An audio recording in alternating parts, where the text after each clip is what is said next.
यं ब्रह्मा वरुणेन्द्र रुद्रमरुतः स्तुन्वन्ति दिव्यैस्तवैः वेदैः साङ्गपदक्रमोपनिषदैर्गायन्ति यं सामगाः ध्यानावस्थित तद्गतेन मनसा पश्यन्ति यं योगिनो यस्यान्तं न विदुषुरासुरगणा देवाय तस्मै नमः।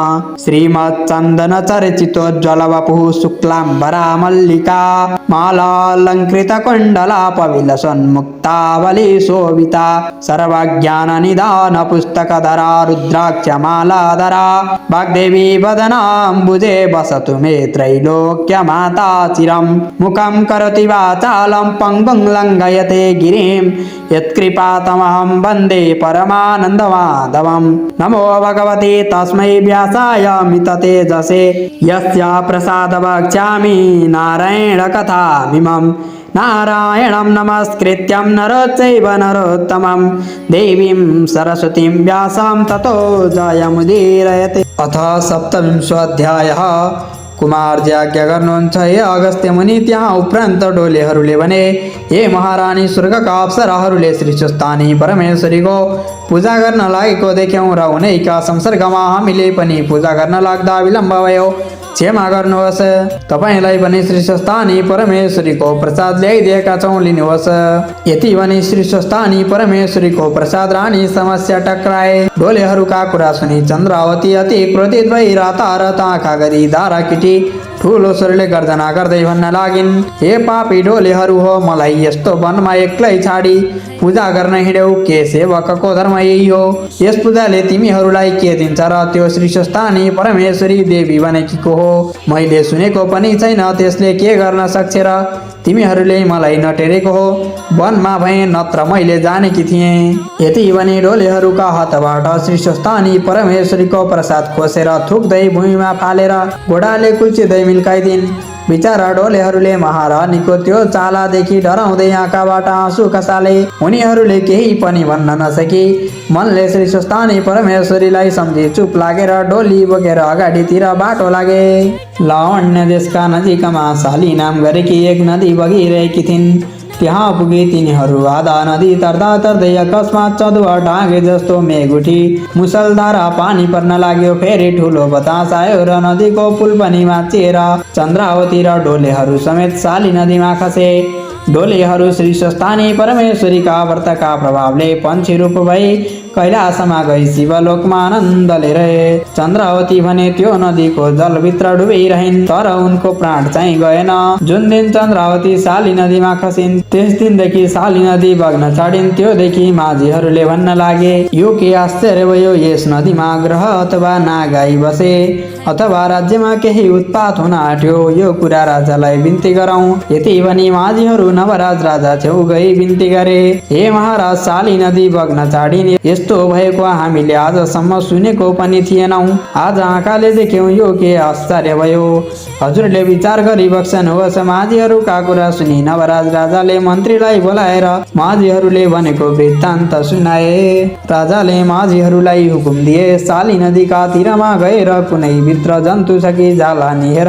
माझीहरूले राजाको आदेश अनुसार जाल हानिहेर्दा एकजना अर्धमृत स्त्री जाति जालमा अल्झिआइन्। ती स्त्री चन्द्रावती थिइन्। ती कस्ती भएकी थिइन् भने शरीरमा कुष्ठरोग भएकी, होस केही नभएकी, हिलोले छोपिएकी, मुढ जस्ती भएकी, देख्दैमा घिन लाग्दै थिइन्। माझीहरूले चन्द्रावतीलाई चिन्न नसकी तिनलाई नदीको किनारमा मिल्काएर फेरि जाल हाली भित्र पसी खोज्न लागे। धेरै बेर खोज्दा पनि माझीहरूले केही पाएनन्। त्यसपछि राजासँग गई बिन्ती गरे, हे महाराज, हामीहरूले त केही पाउन सकेनौँ। तब राजा नवराजले आफै गएर स्तुति गर्दै भन्न लागे, हे गङ्गे, तपाईँ किन स्थिर हुनुभयो? मैले जान्न सकिनँ, मदेखि प्रसन्न हुनुहोस्। यति भनी हातमा अर्घ लिई बाह्र नवरत्न समेत हाली गाईको दुधले अर्घ दिए। यसरी राजाले अर्घ दिनासाथ साली नदी पहिले झै बग्न थालिन्। त्योदेखि नवराज राजा खुसी भई गङ्गाजीलाई सम्झँदै दरबारतिर फर्के। किनारमा व्यवहारी से भन्ने कि ती चन्द्रावती भने क्षणमा चेष्टा हुने भने क्षणमा मूर्छा भने क्षण क्षुधार तृष्णाले पीडित हुने गर्दथिन्। उनी महाकष्ट पाएर साली नदीको किनारमा मुडो लडे झैँ लडिरहेकी थिइन्। एक दिन साह्रै भोक लाग्यो र खाने कुरा केही नपाउँदा भोक खप्न नसकी माटो खाउँ भनी माटो हातमा लिइन्, तर त्यो माटो पनि पत्थर भइगयो। पत्थर पनि खाउँ भनी खान खोज्दा हाड भयो, हाड पनि खाउँ भन्दा खरानी भयो। त्यो खरानी पनि खान लाग्दा ठुलो बतासै उडाइ लगिदियो। चन्द्रावती आफू प्रति धिक्कार मान्दै फेरि मूर्छा परिन्। जब जब चन्द्रावती भोकले गर्दा माटो खान लाग्थिन्, त्यति बेला त्यो माटो क्रमशः पत्थर हाड र खरानी हुन्थ्यो। उनले खान पाउँदिनथिन्। एक दिन नवराज राजाले आफ्नो राज्यमा भएका सम्पूर्ण ब्राह्मणहरूलाई बोलाएर पूजा गरी श्रद्धापूर्वक दक्षिणा दिई भोजन गराउने विचारले निमन्त्रणा समेत पठाएका थिए। अग्निपुरका कपिल नाम गरेका ब्राह्मणका दुई भाइ पनि राज्यको ब्राह्मण भोजनमा जान भनी त्यसैबाट आउँदा साली नदीको बगरमा लडेकी चन्द्रावतीले देखेर सोधिन्, तपाईहरू कहाँ जानुहुन्छ? अहिले कहाँबाट आउनुभयो? चन्द्रावतीले यस्तो भनेपछि ब्राह्मणहरूले उत्तर दिए, हामी कपिल नाम गरेका ब्राह्मण हौं। लावण्य देशका राजा नवराजले ब्राह्मण भोजनको निमन्त्रणा गरेको हुनाले सोही भोजनमा जान लागेका हौं। यो कुरा सुनि चन्द्रावतीले भनिन्, हे ब्राह्मण हो, मैले 5 दिनदेखि केही खाएकी छैन। तपाईहरू भोजनमा जाने भए मलाई पनि केही मागी ल्याइदिनु भए पुण्य होला। चन्द्रावतीको कुरा सुनेर ब्राह्मणहरूले भने, हे पापिनी, अहिले हामी यसै भन्न सक्दैनौँ, किनभने राजाका दरबारमा के हुन्छ कसो हुन्छ। फेरि हामी ब्राह्मण जाति ल्याउन हुने वस्तु दिए भने त ल्याउला, ल्याउन नहुने वस्तु दिए भने कसरी ल्याउला? यस अर्थले त आशा गरी नबस।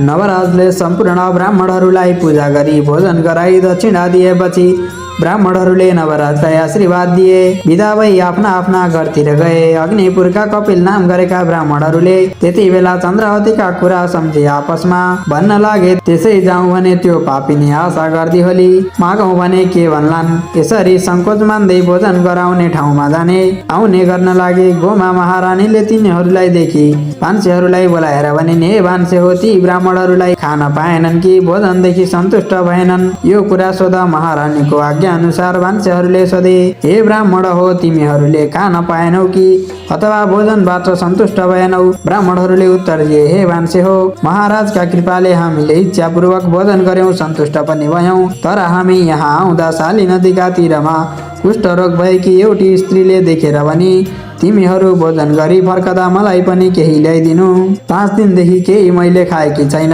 भनेर त्यसले भनेकी थिए। त्यसले आशा गरेकी होली, हामीले यस्तो कुरा भन्न नसकी यहाँ अल्मलिएका छौँ। यसरी ब्राह्मणहरूले सङ्कोच मान्दै सो कुरा भनेपछि भान्सेले गोमा महारानीलाई सबै विन्ती गरे। गोमा महारानीले हुकुम दिइन्, दुई ब्राह्मणहरूले बोक्न सक्ने जति खाने वस्तुहरू देऊ। भान्से भण्डारमा गएर राखेको वस्तु लिन जाँदा राखेका सम्पूर्ण वस्तु भाँडामा रित्तिए। त्यो देखि आश्चर्य भई विन्ती गर्न लागे, हे महारानी, राखेको ठाउँमा केही पनि छैन, के दिनु? गोमा महारानीले यस्ता कुरा सुनि आफै भण्डारमा गई हेर्दा दिने प्रकारको वस्तु केही नदेखि आफूलाई खान भनी राखेको भात देऊ भनी आग्रह गरिन्। भान्सेले ब्राह्मण छेउ गई भने, हे ब्राह्मण हो, त्यसको नाम लिने बित्तिकै राजाको सम्पूर्ण भण्डारको वस्तु रित्तियो। यो महारानीलाई भनी पकाइराखेको भात छ, लगिदेऊ। यसो भनी भात सुम्पिदिए। ब्राह्मणहरूले लाज मानि त्यो भात लिई दरबारबाट निस्केर बाटो लागे। ती ब्राह्मणहरू जान साथ राजाको भण्डार फेरि पूर्ण भई जहाँ जे थियो, जहाँ जस्तो वस्तु राखेको थियो त्यो सबै कुरा देखियो। इति श्री स्कन्द पुराण केदार खण्डे महात्म्ये कुमार अगस्त्य संवादे श्री स्वस्तानि वर्तकतायां नवराज ब्राह्मण भोजनम नाम 27 अध्यायः। सम्पूर्ण श्रोताहरूले आत्मा पुष्पाञ्जलि नुहवस्।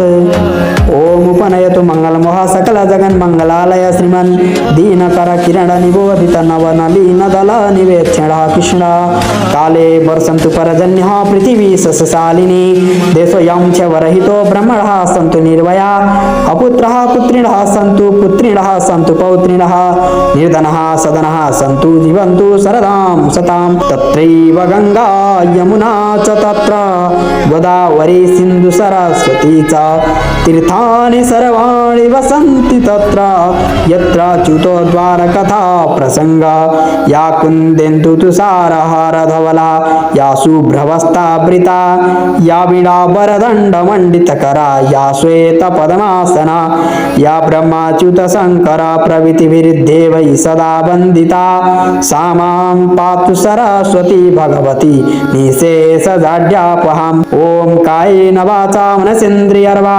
बुद्ध्यत्मना वा प्रकृति स्वभावात् करोमि यद्यत् सकलं परस्मै नारायणायेति समर्पये तत् चंद्रशेखरे रति प्रतिक्षणम्